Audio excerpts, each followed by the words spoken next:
Poke the Bear is brought to you by PrizePicks. And welcome into Poke the Bear, episode 354, part of the CLNS Media Network. If you have time, please subscribe to our Bruins Rinkside YouTube channel, where we have pretty much daily content between Poke the Bear, Bruins Beat with Evan Marinofski, Pucks with Haggs. We have you covered every step of the way this Bruins season, so follow along over at YouTube. If you don't like YouTube, you can follow along over at Apple Podcasts, Spotify, and wherever else you get your hockey podcasts. The show is also brought to you by PrizePicks, North America's #1 daily fantasy sports app. Download today and use code CLNS to get $50 back when you play just $5. PrizePicks, run your game.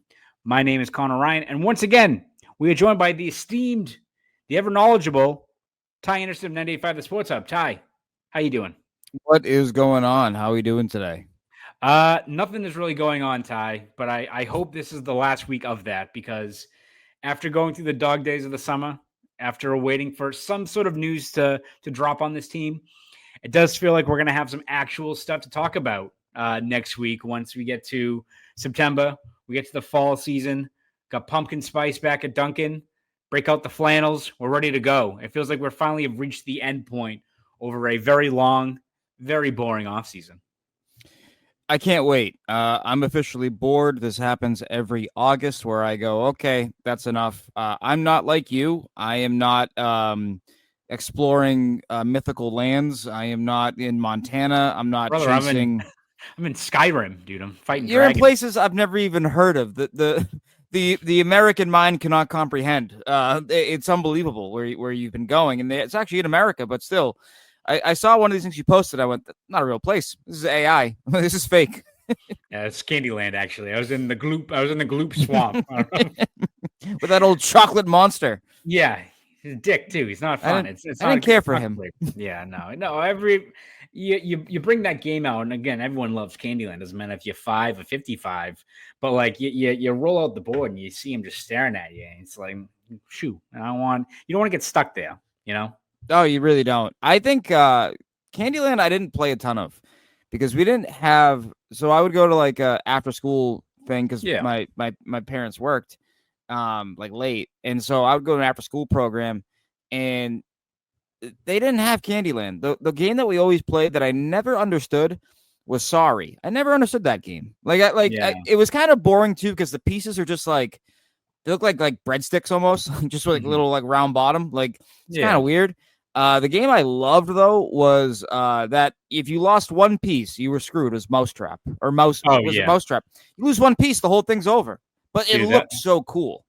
That was one of those games where I remember watching. I think I was watching Nickelodeon. Of course, like Don Draper and his advertising gurus railed those kids in with how good those ads were back in the day. So I remember watching like the Mousetrap commercial, being like, "We're hopping in the car that I can't drive. We're going down to South Bay to Toys R Us. We're getting Mousetrap." My family spent like 4 hours trying to assemble that contraption. It was like assembling the lighthouse at Alexandria. It was impossible to do. We gave up. We never even played it. Eventually, I think my dad was like, you know what, screw this, and like just slapped it away. So I experienced the joy of Mousetrap. I think like my neighbors or someone I knew, they had the creepy crawly, like it was like the Easy Bake Oven, but for like Gothic kids, basically, or like future Gothic kids. Yeah. And we got that, and I was like, man, let's just eat this nonsense. Let's eat the gummy worms because I don't want to mess with all this. Like it was kind of the same kind of vibe, so I get it. Yeah. No, I'd rather. Yeah, no one wants to cook a brick. Like all the stuff you have, what's that high quality? What are we talking about here? And also, in case you can't figure from our conversations about Candyland and the Easy Bake Oven, Todd, there's not a whole lot to talk about. We're at the bottom of the barrel. We could talk about Candyland for the next 40 minutes. I think it'd be a good time. I'm not sure how much our loyal listeners would appreciate that. So we're going to find something to talk about with the Bruins. And there were a few nuggets, a few stories that you've posted over at 98.5 The Sports Hub the last couple of weeks that we'll also talk about. But I think leading off, as we kind of get set for this Bruins training camp, and we start getting a gauge on what Marco Sturm and this revamped team is trying to accomplish this year, or what they're trying to build with this group, I think a lot of the consensus from, setting expectations of this team has been It could be some tough sledding. Could be a lot of growing pains. Could be a team that has pretty clear holes all across their depth chart that, I think as a Bruin fan, you can draw some silver linings out of this group. Maybe they're more competitive day in and day out. Maybe they're a more entertaining product. But still, I think there's going to be a lot of struggles this year. Does that mean they're going to be a top 10 pick bad? Are they going to be in the lottery? Whatever it may be. I think that's been generally the consensus is that, maybe they're a harder out in terms of just the regular season. Like they'll be a little bit more competitive, but still this team is a ways away from being a competitive team. Do you think, though, that we're maybe underrating this team in terms of maybe not just like doing the sunshine and rainbows of like, Middlestat's going to be a 60-point guy. Blumel's got 24 goals incoming. Like, I don't think we're doing that, but are we underrating like the path that this team could take to being a somewhat more competitive team, a team that, maybe not finishing first or second in the Atlantic, but could firmly be in the mix for like a wild card spot? Yeah, I do think that it's possible, right? Like I'm not picking them to win the division. Obviously, I don't think anybody really is, but you look at sort of where they are and where they could go. Like you have to start with the obvious, right? Like they had their best left shot defenseman in the lineup for 17 games, right? They had their best right shot defenseman in the lineup for 50 games, right? Like if those guys are healthy, you're going to have more stability, right? You're going to be a little bit better, if only because those players are good players, right? And they are going to add, they're going to be value add most nights, And so when you have those kind of presences back there, and I'm talking obviously about Hampus Lindholm and Charlie McAvoy, like when you have those guys back there, like it can change things dramatically for your team. And so I don't think they're a division winner, but like, if those guys are as healthy as they say, and the Bruins believe that that was the biggest thing that was missing last year, then they should be better. They should be a team that is contending for a playoff spot. You think about the Eastern Conference a year ago and how flawed it was, and the Bruins really took themselves out of it. They weren't a true tanker. Like it was decided for them in a lot of ways, but like that East was pretty, towards the end of it. And you had teams that were competing and contending for a long time. And so they could be, still in it. I do think their ceiling is probably third place in their division. I think that's if everything goes right. That's how good they could be.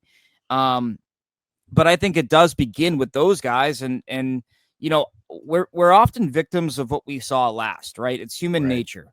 We saw a Bruins team that did not have either Hampus Lindholm nor Charlie McAvoy for the final, 30-something games of the season, basically. And so you look at that team and you go, oh, the Bruins are ass. Okay, well, what if those guys come back and, like, they're pretty good? You know what I mean? Like, so that's gonna win you 5 or 10 more games, just given how good those guys can be and how they can impact a game on a nightly basis. Yeah, I think it comes down to, it's clear, even from, like, listening to Mako Sturm, that offensively, there's going to be a lot to be desired there, right? That is not a finished product in the slightest. You're still missing 2, 3, 4, like proven, not saying you need 2, 3, 4 Marty Natchises, you would take that, but just 2, 3, 4 guys to plug into the lineup that stabilize the rest of your forward core. You don't have that right now. It's going to be a work in progress, and you're kind of just banking on, I think, throwing a lot of stuff at the wall and seeing what sticks, whether it is the Blumels or the Steves or younger players or anything like that. But I think from what Sturm says, it all comes down to getting back to their bread and butter and what is kind of the strengths of their roster, or what's been the case over the years, which is defense and goaltending. You can make the case the Bruins had the same strategy last year of like, we're going to have to win a lot of games 2-1, but we got the personnel in place. Didn't work out, but I do think if Lindholm is healthy and fully recovered from his knee injury, and McAvoy stays healthy, and if Swayman bounces back, like, that already puts you in the spot where, to your point, if you win like an extra 5 games, it changes the whole complexion of where this group was. To your point, like before they bottomed out after the deadline, they were not a fun team to watch, but they weren't KO'd on the mat, right? They were just kind of hovering around, treading water. You're kind of waiting for them to take off. It almost felt like from like January through February, we're like, well, this team has only had 1 winning streak, like over 2 games the entire season. They got to be better than this. They got to fall into some sort of groove. And it just never happened, but they weren't like unwatchable. And so I think when you look at the margins and the number of guys that, realistically can have bounce back seasons, right? Looking at guys who have done it maybe before, as opposed to banking on younger players taking a huge step forward. There's a lot to like about what this team reasonably could do this year in terms of just their key pieces being back in the lineup and playing to their strengths. Yeah, and to that point, just real quick, I looked it up because I was curious. Like, small sample size, obviously, but 5-on-5, Hampus Lindholm had their best goal differential on ice. At 5-on-5, 11-7, goals for percentage of over 61%. Number 3 on that list was Henry Jokiharju, who was outscored +6 differential. Then 4, Charlie McAvoy. Then 5, Nikita Zadorov. Like, the outlier there is Jordan Osterley, who got claimed off waiver. So he's also in the top 5. He's not back. But, like, you're bringing 4 of those guys back, right? Those guys were all positives. And I think the Jokiharju edition might help a lot of people out, in terms of, like, how steady he can be and how smooth he can be. And so, like, if you have a more well-rounded defense, like, you're better equipped to be what you wanted to be a year ago, right? Like, I think that a lot of us, myself included, were probably guilty of, like, anointing Mason Lohrei as being top 4 ready last year, and he wasn't, right? And that really kind of reared its head once you lost Hampus Lindholm, because you didn't have the safety net behind him. The best options were Michael Callahan and Parker Wotherspoon and guys like that, and all of a sudden everyone's moving up almost too high, on the board, Mason Lohrei included. And so I think just based on what you have now, like, you're a bit better equipped to handle a guy not delivering or a guy missing some time. It's just, can that depth, really continue to be depth, or is it going to be thrown into a situation higher than it should be? And that's, it's an obvious statement, I know, Connor, but, like, you got to be healthy, right? Like for them to be what they think they can be and what we're talking about right now, potentially being underrated team, like, they got to be healthy. And it begins with those top 2 guys, because if they're not healthy, everyone's moving up a step, and those steps, as we saw last year, might be too high. Yeah. It almost kind of, you can draw some parallels, I feel like, with a team that I think is on the right track, and, like, the Patriots. I know, like, this market talks a lot about the Patriots. I'll keep this brief because I can only do so many roster bubbles, but it's almost like that team feels like it's in the right direction, right? You got some optimism, but you then look at, like, the whole roster and you're like, man, if X, Y, and Z goes down, this team is up the creek, and you kind of right back where you were. I think it's kind of the same thing with the Bruins, right? Where if all of a sudden, like, Jordan Harris is playing 19 minutes a night because Lindholm is down or McAvoy is banged up, then you kind of fall right back into the same thing. So it feels like, and that's, I think, why the general consensus is that it's tough to get a read on this team, but I at least lean more towards, like, this is going to be more of a bridge year. You can draw some positives. You can draw some silver linings. You can feel like the overall organization is going on the right track, even if they don't make the playoffs. But still, there's a lot of margin for error with this team, if especially one guy gets hurt, or when you look at the scoring depth. And I think especially 5-on-5 is going to be a struggle. The one thing that I think gives me some optimism is that if you're the Bruins and you're trying to map out how you become a somewhat competitive team this year, it falls on health on the back end, Swayman getting his game back in order. I also think, like, the power play is the most reasonable way to look at how this team can generate more offense. I'm not expecting them to all of a sudden go up to a top 10 group, but if that power play bumps up to, like, 18th overall this year, and you got, like, the personnel that you could make some plays there, I wonder if that's how they map out, like, all right, as we continue to kind of retool our offensive capabilities, just getting that power play to tick up a little bit could, again, help those margins that, if they change just a little bit for us, could lead to 3, 4, 5, 6 more wins. Yeah. And again, going back to the last thing we saw, which was last season, the 5th highest scorer up front for the Bruins had, I think, 15 goals and, like, 28 points. Right. And so, like, you look at that and you go, okay, like, you should eclipse that, right? Just by existing. Like, I know that sounds really silly, but, like, they had so many guys that had really bad years a year ago, right? And some of them are gone now. Some of them are back, and, you'll see what happens here. But, like, I look at a guy like Pavel Zacha, right? Like, where we've talked about him before and how slow he got out of the gate.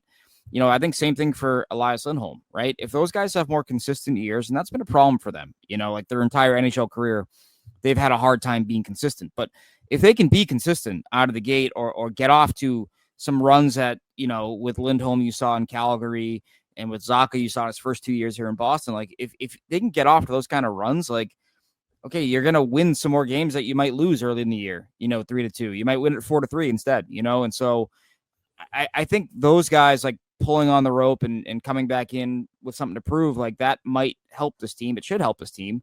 It's just, you got to prepare, man, for that geeky drop off. I hope it doesn't happen, but a 3-goal season a year ago, like, is he that guy? We're going to have to find out, but you got to prepare for that. But you have to hope that if that comes, you got enough guys that are stepping up, that are almost offsetting it in a way. And so I still think scoring goals up front is going to be a challenge, but I think a clean slate for a lot of these guys might do them well. I think it might serve them well that they have a new head coach, no biases, like the team realizes what they got to do.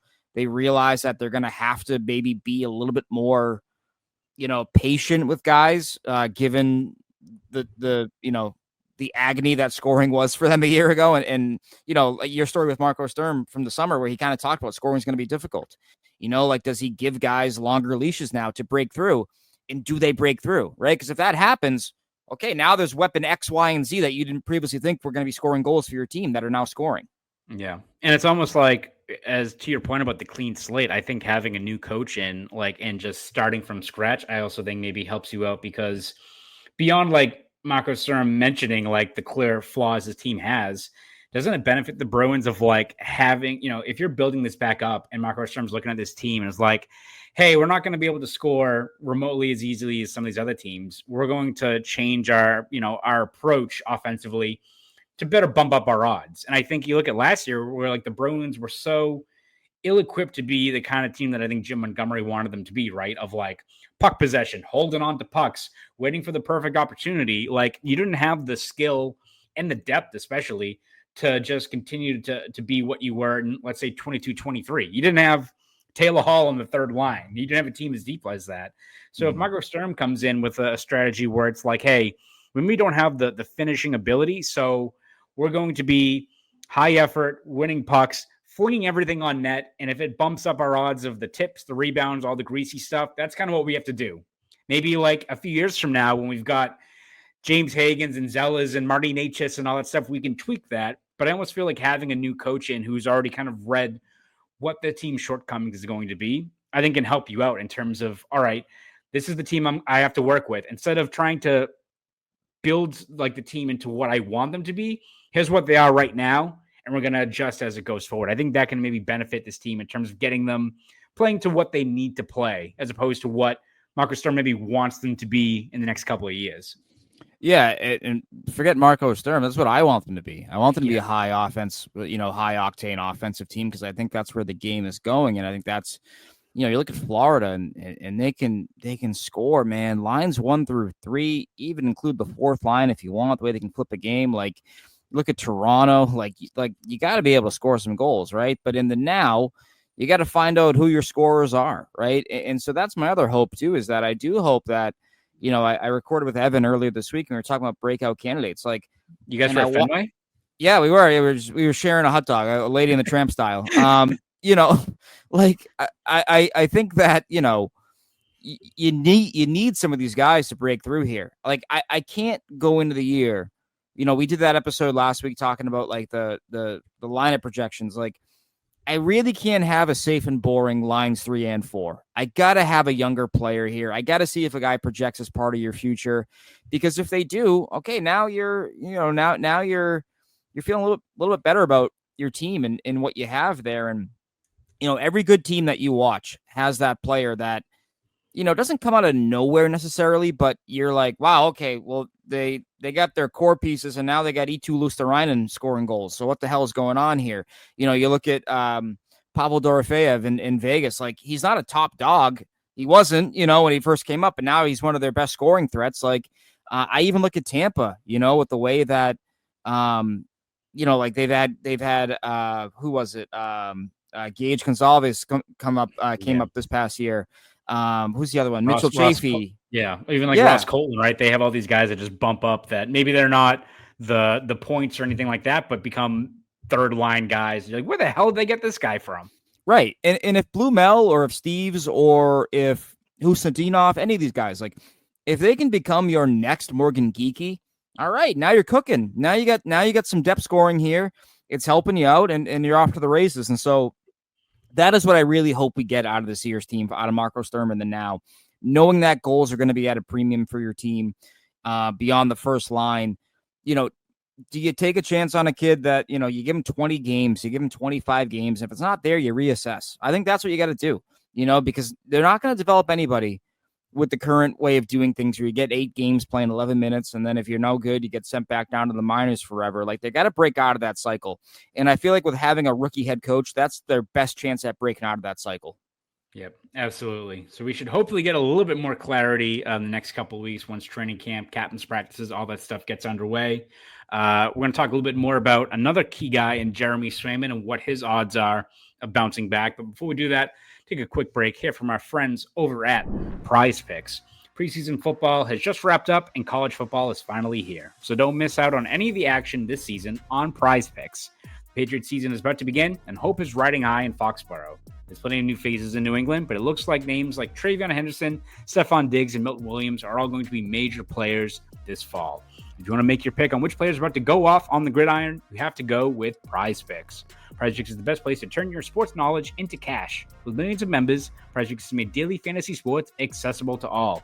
You just pick more or less on at least 2 player stat projections per shot to win up to 2,000 times your money.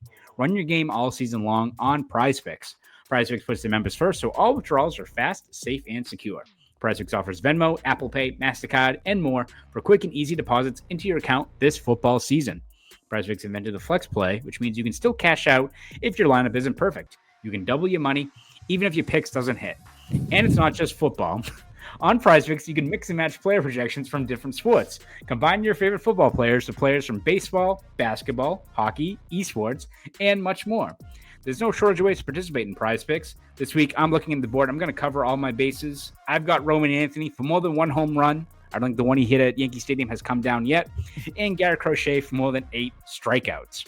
And when football season starts up, I'm all aboard the hype train with Travion Henderson. I'm taking the Rook for more than 1.5 touchdowns in week 1 against the Raiders. So download the PrizePicks app today and use code CLNS to get $50 in lineups after you play your first $5 lineup. That's code CLNS on the PrizePicks app to get $50 in lineups after you play your first $5 lineup. PrizePicks, run your game. Shout out once again to PrizePicks. Everyone loves PrizePicks. We even had a special guest showing up when we found out about the great deals we had out there. Unbelievable. Yeah, that's right. That's Baby Grimm. Everyone that is the newest addition of the house. She is a delight and a nightmare all at once. Love her. Oh, beautiful. Sounds like most cats. Yeah, it's great. Yeah, no, we adopted her like she was very young. Like she was like 2 or 3 months, I think, when we got her. Really? Like, so it's been great. Ozzy again loves and hates her all at the same time, so it's good. It's a fun house. Like a cat. Yes, absolutely. Ty, looking at other key pieces for this team, and I think what are going to be the biggest determinants as to what type of team we're going to be watching for the next couple of months, I think a lot of it falls on Jeremy Swayman, right? And he was on the Jimmy Von Nessen WEI radio telethon, said what is expected in August from hockey players of not, wanting to put last year in the rearview mirror, feeling confident about his game, all that stuff. Nothing groundbreaking, right? No one's going to be like, yeah, that sucked and like my game is lost. No, like Jeremy Swayman's a confident guy and feels like he can, make some positives or take some positives out of a year where obviously both he and the team underperformed. For you looking at Swayman and what, as rough as last year was, do you expect, what's your confidence level in him taking another big step forward? And when I say that, I don't mean like we're going from, 897 to 928 save percentage or anything like that. But how reasonable is it, do you think, for him that he can get back to being maybe not a Vezina guy, but a guy that is one of the best younger goalies in the league, a guy that's on the upswing and is part of the equation again for a team that you hope is competitive a couple of years down the road? Yeah, I would say out of all the things we've talked about, right, whether that's geeky, maintaining his scoring touch, whether that is Pasternak being 100 points and available for all 82 for the 4th year in a row. Charlie McAvoy, Hampus Lindholm, all those guys. Like, the most confident player, in my opinion, the player I have the most confidence in rebounding is Jeremy Swayman. And I say that for a multitude of reasons. Goaltenders are voodoo, number one, above all else. You can have a really crap year one year and then come back and be amazing. And so would it shock me if that's the case? No, it wouldn't. He has a normal offseason. There's no contract. He's not doing a PR tour, a podcast tour. He's not talking to bozos like me. He's working. He's working this summer. He's putting in the work. And that's, he's backing up what he said he was going to do at breakup day. Secondly, I thought he had a good end to his year. I thought he was good the final month of the season. And on a very bad Bruins team. I thought he delivered more often than not. And so that gave you confidence. And also the Worlds. I thought he was great there. 7-0, 921. Like, and I know it's not the Stanley Cup playoffs. I know it's not the highest caliber of competition. But those were games that were meaningful, right? And he played well. And so I cannot begrudge a player for playing well in a big moment. And that was a big moment. 25 save shutout in the gold medal game. Like, that's something to build on, right? And so I do feel like, to your point, I'm not penciling him in for Vezina. I'm not penciling him in for being the best goalie in the league. But can you get back into the top 10? Can you be the 8th or 9th best goalie in hockey, the 7th best goalie in hockey? I don't think that's an unreasonable ask. And if he is, that's why this Bruins team is going to be a good team next year. Yeah. And I feel like I know that a lot of the sentiment has shifted on Swayman, I think, off of just how off the rails disastrous last year was between the production, the goalie, the contract discussion, rather, all that stuff, that his kind of sentiment has changed a little bit from some fans, at least from where he was a year ago. I don't know if that's just, again, what have you done for me lately, all that kind of stuff. But I think also the reason why I think there should be a good amount of optimism or confidence that he's going to regain his form is that it's not like Jeremy Swayman's this guy that we're waiting for him to break out. Like, now this is going to be his year. Like, trust us, guys. Trust me, bro. Like, he's going to be good. Like, we've seen it, right? Like, we saw a guy that carried them through a better Toronto team a year ago and, like, was really damn good for the Bruins in a series against Florida, where the Bruins might have been, like, their toughest out in the year where they were still a wagon, right? Like, they played pretty competitive for some of those games and gave them some issues. And a lot of it, fell on, again, Jeremy Swayman bailing out his team. So whether you look at that, where I think that kind of solidified that he was going to be their goalie of the future, or in the years prior, where I know he had the benefit of having a guy like Linus Ullmark and a really good defense in front of him, but he's still a guy that has made timely saves time and time again for this team. High danger stops, everything you want to see in a goalie that for the past 4 years before this past season, we were like, this is a future key cog of this team. And I don't think that's really changed. And so I think having him submit what has been an extended track record before this disastrous year, where other than your David Pastrnak and Morgan Geekie, everyone sucked. Right. I think that should give you some confidence that that's a guy that, again, maybe he's not just fully regained his form as being a top 5 goalie, what have you, but I think he can get on the right track for this team. And for him, getting on the right track, if that means a 9, 14, 15 save percentage, maybe that's enough that gets you into the wild card picture, right? Like, that's just how I think slim the margins were last year and how disastrous last season was, that if he just gets a little bit of an uptick and plays more to what we expect and what we've seen, maybe more importantly, then you've got a guy that could get you playing meaningful hockey in March and April. Yeah, and honestly, like, I go back to what I've said before on this podcast about him. Like, if you were going to throw the faith in him out the window after 1 year, then you never should have given him an 8-year deal, right? You never should have done that, because, like, what's the point at that case? Just keep Linus Ullmark if that's really how you feel.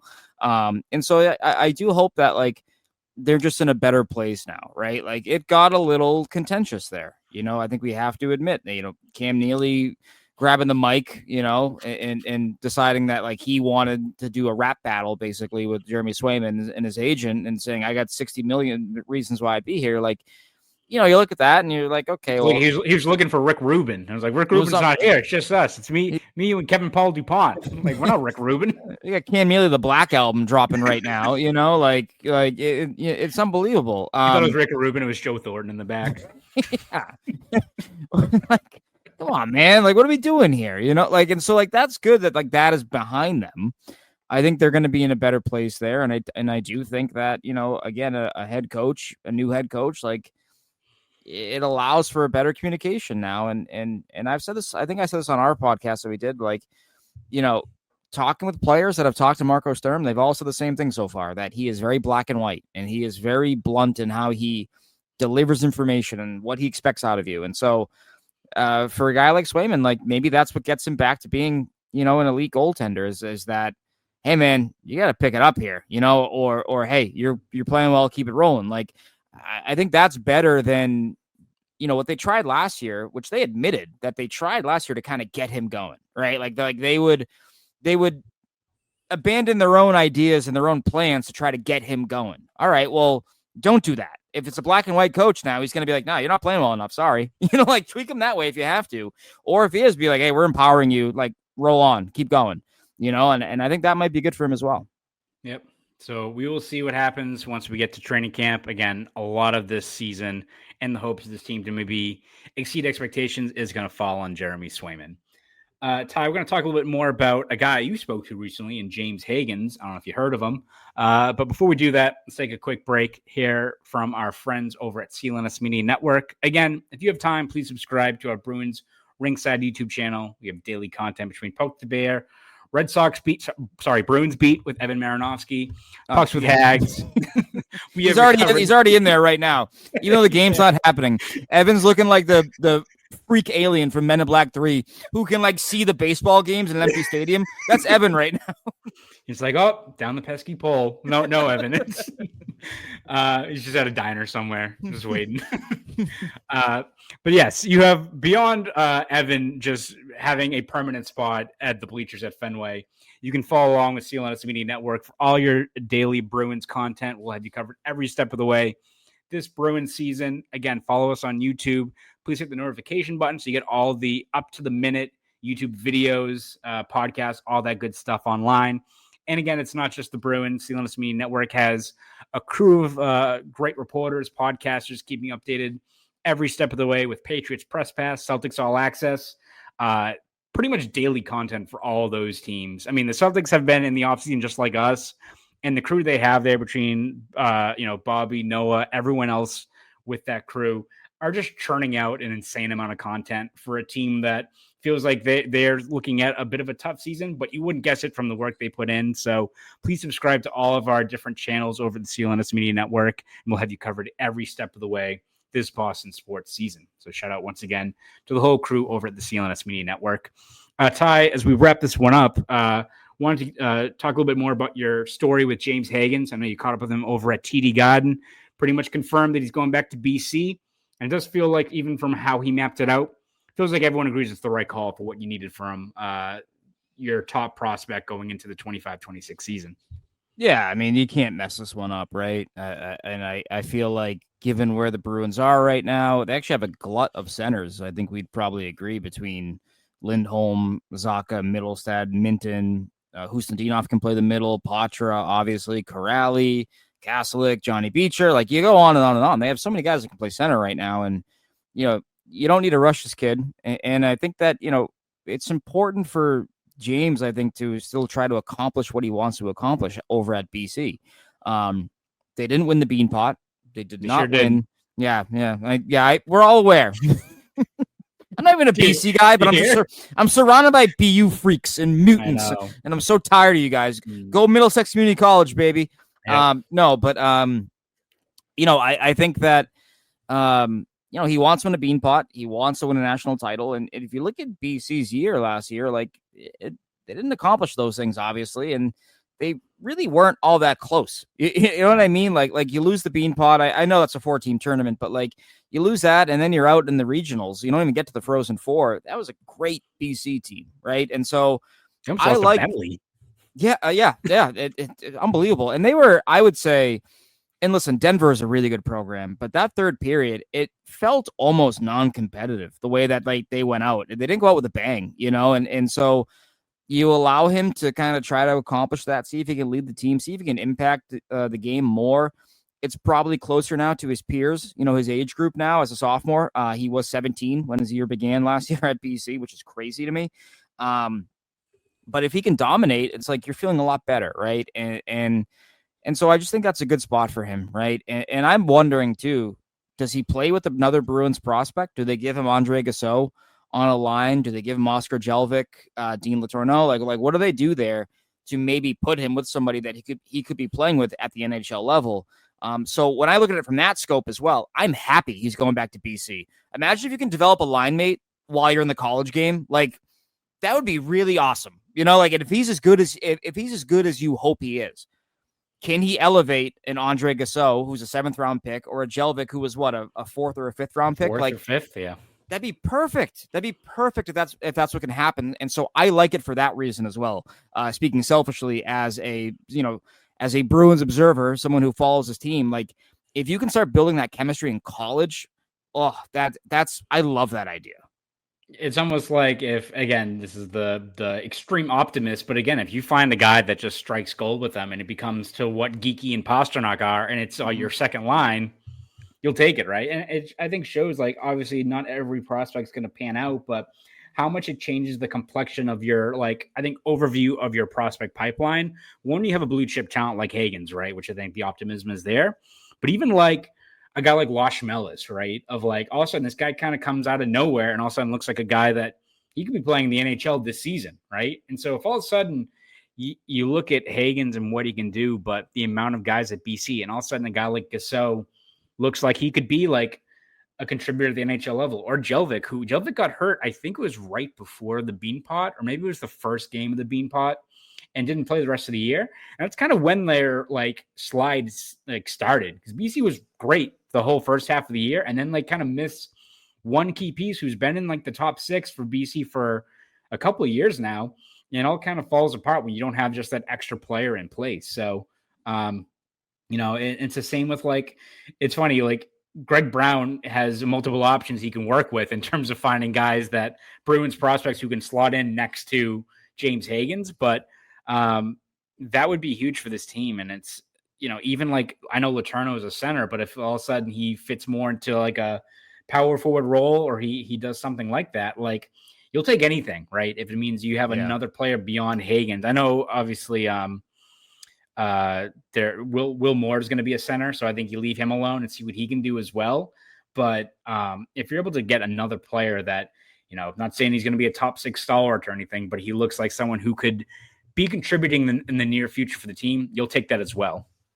Yeah, you need that. I just think that you are at, you're at the ground floor here, I think, of rebuilding your pipeline, right? And I think the deadline was a great start. I think that the draft was a really good draft for them. And talking to player personnel people in other organizations, they agree. They think the Bruins did a great job. And it was funny. I was talking to one player personnel person who told me they nailed this draft because they had to.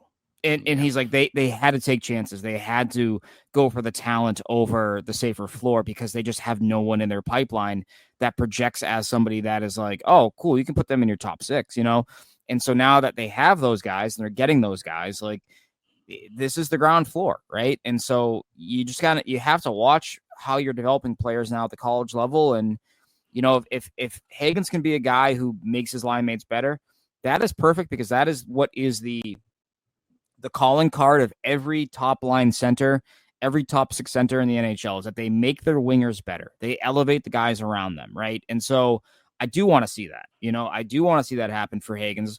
I think he was very fortunate a year ago to be playing with Gabe Perreault and Ryan Leonard, 2 NHLers. But now it's on him. And I think that's a big reason why he's going back there as well, is that he's seeing the opportunity to lead his team. He's not going to be a captain, but he is going to be a go-to player for them. He is going to be their best player on a night in, night out basis if they're going to achieve their goals. And I think that itself is also a challenge for him. And so it's just making guys better and finding out what you have and what you need to complement those guys. Like if he thrives with someone who isn't in your pipeline, but you identify the player type that he's good at playing with, you're like, all right, now we got to go and find that next prospect, right? Like, right. We got to find that. We got to find our version of Teddy Stiga, like something like that. Right. Like that might be what they have to do. Yep, absolutely. So I think all eyes will be on Hagens, and a lot of focus will be on BC throughout this upcoming season, even if you're a diehard Bruins fan. Ty, before we let you go, where can we read your stuff? Where can we hear you on the airwaves? All that good stuff. You can find me at 985sportshub.com. Also the podcast, the Sports Hub Underground, myself and Matt Dolph. I will be on the air on Labor Day, I believe. I think it's Labor Day. So I'll be doing that. We're actually going to be bringing the hockey show back a little bit earlier this year. That's going to be, I don't have an exact date for you, but it will be debuting in September, I believe, versus the October that it has previously debuted in. So we will be talking hockey and talking Bruins real soon with the masses. How about yourself? Are you going to Gillette for another nightmarish preseason game? Dude, that preseason game on Thursday night was painful. It was awful. How long did it take you to get there? Oh my God, that one way back. That was awful, dude. It was absolutely dreadful. I dread every single time if it's like a 1 o'clock game, like that's fine. Like I can wake up early and like I'd rather get up early and avoid the traffic. When it's like Thursday night football game or Sunday night football game, there's no rhyme or reason. Like whatever you want to map out, you're losing. Like you're either getting there at like 2 p.m. for an 8 o'clock game. It's not great. I much prefer my usual commute of going over to Warrior or TD Garden. A lot easier that way. I'll take the T and going to the city more than driving out to Gillette. Oh yeah, no, I hard agree on that one, especially because like you really only have one way of getting there. You know, you could take the commuter rail, but you really can't. You know, it's a nice idea, but you can't do it. A fan can do it, but like media, like no, you can like, cool, I gotta leave and it's the third quarter. I guess I'll see y'all later. You know, exactly. Nothing's gonna happen from now. Yeah. I think I told the story last time, but like when I worked for EEI did not have like limitless parking passes like Beasley did, because Beasley, you know, Patriots home, we got more than just one person covering that game.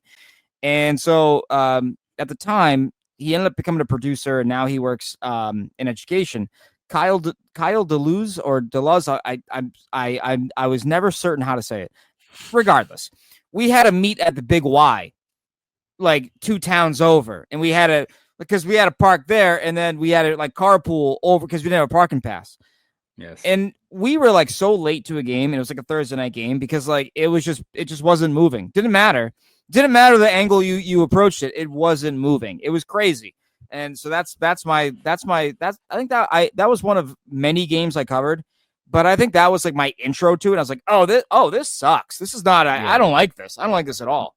Not even the steak tips can save you from that commute. No, I also more demoralizing than a long commute.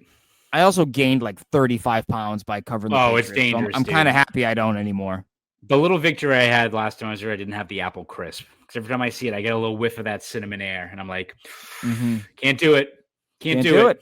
No. Can't do it. But yes, beyond me being stuck in traffic over on Route 1, yes, you can find me over at Boston Globe and Boston.com, where I've covered every step of the way this Bruins season over on those 2 sites. Again, follow me over there. We've covered every step of the way. And if you want to follow me on Twitter, X, whatever it's called, you can do that over at Conor Ryan _93. Ty, thank you once again for joining us. This was episode 354 of Poke the Bear, again, sponsored by the CLNS Media Network and PrizePicks, North America's #1 daily fantasy sports app. Again, download today and use code CLNS to get $50 when you play just $5.